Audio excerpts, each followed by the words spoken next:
أعوذ بالله السميع العليم من الشيطان الرجيم. بسم الله الرحمن الرحيم. في بيان حكم اللعب بالورق والدومنة، أنه هذه الألعاب من المحرمات الشرعية. هسه هذا الكلام أنا لست أفضل من الآخرين، ولكن في مقاييس العقول بأن الإنسان يحتاج إلى الوقت، يحتاج إلى العمل، يحتاج إلى القراءة، يحتاج إلى امتهان مهن إضافية تدبر عيشته وتجعل العراق يتقدم إلى مصاف الدول المتقدمة. الوقت نحتاجه لخدمة مجتمعاتنا الإسلامية أينما كانت.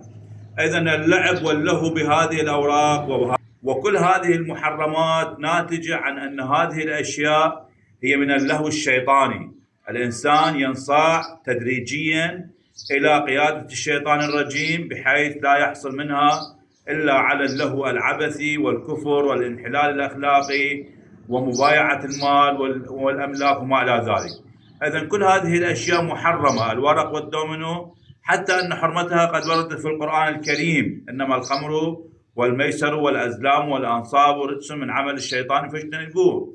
إذن حرمتها واضحة، ولكننا في هذا الموضوع نذكر أبنائنا وإخواننا بالابتعاد عن هذه الظاهرة المحرمة شرعا، والانشغال بما هو نافع: قراءة كتاب، تداول في عمل، تداول في مهنة، في وظيفة، زيادة المعلومات، العمل، البناء، كل هذه الأشياء التي تأخذك قربة إلى الله تعالى، بينما الورق والدومينو يأخذك إلى عبادة الشيطان والابتعاد عن الله سبحانه وتعالى.